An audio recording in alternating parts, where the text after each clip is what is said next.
ہم دیکھ رہے ہیں جو واقعہ سامنے آیا ہے ورلڈ کپ کے فائنل کے دوران، اور جو اس طرح سے ایک پروٹیسٹ کو رجسٹر کروانا کتنا امپیکٹفل ہے یہ.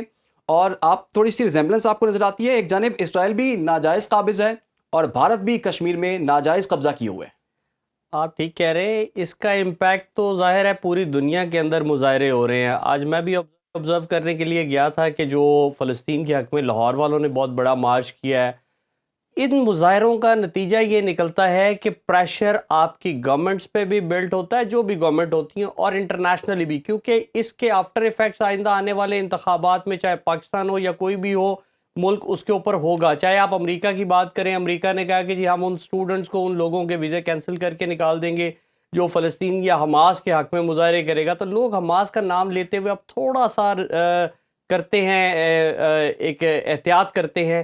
لیکن اس کے ساتھ ساتھ پوری دنیا کے اندر اسٹریٹ پاور یہ بتا چکی ہے. جہاں تک بات ہے ہندوستان کی، تو آپ کو ایک چیز بالکل کلیئر نظر آتی ہے کہ جو رویہ فلسطین کے ساتھ اسرائیل کا ہے، حماس تو اب آئی ہے بیچ میں، یہ طوفان الاقصی کے بعد زیادہ جی. تر، لیکن اس سے پہلے بھی جو فلسطینیوں کے ساتھ رویہ تھا وہ سیم ایسا ہی ہے ہندوستان کا کشمیر کے اندر، کہ آپ کشمیریوں کو بے شک جتنا مرضی شکار کریں، ان کی جو آبادی کا پرپورشنیٹ ایک تناسب ہے، اس کو ڈسٹرب کیا جائے، پاپولیشن ختم کی جائے، اور اس کے اندر لا کر لوگوں کو، ہندو پنڈتوں کو، ہندوتوا کے ماننے والوں کو وہاں پہ بسایا جائے.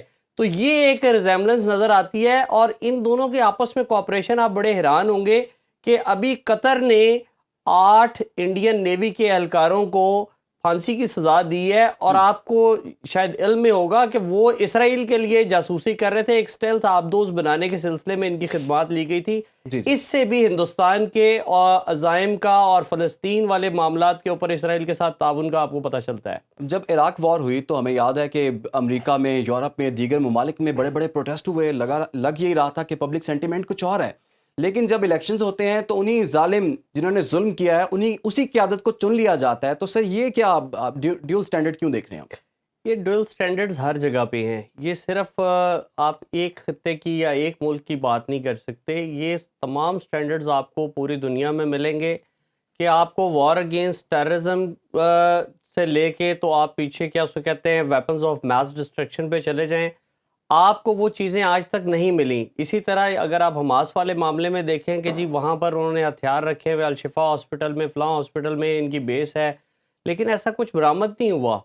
خود سے آپ جو مرضی کر لیں. تو یہ سارا کچھ کہنے کی حد تک یا اسٹریٹ پار کی حد تک تو ہوتا ہے کہ آج آپ دیکھتے ہیں کہ لندن کے اندر یا نیو یارک کے اندر یا لاہور کے اندر یا بھارت کے اندر بہت بڑے بڑے مظاہرے ہو گئے. لیکن اس کا رزلٹ کیا ہے؟ اس کا رزلٹ یس انٹرنیشنلی تو لوگوں کے اندر کانشسنس آ جاتی ہے، ایک نفرت تو پھیلتی ہے، اور آئندہ آنے والے ٹائم کے اندر حکومتیں پالیسیاں بناتے ہوئے کہیں نہ کہیں سوچتی ہیں. لیکن اگر ڈیسائیڈ کر لیا ہوا ہے کہ انہوں نے انٹرنیشنل اسٹیبلشمنٹ نے کچھ فیصلہ کرنا ہے، تو ان چیزوں کا اتنا امپیکٹ نہیں ہوتا. امپیکٹ ہوتا ہے آپ کی اکانومی کا. اکانومی جڑی ہوئی ہیں پوری دنیا کے اندر.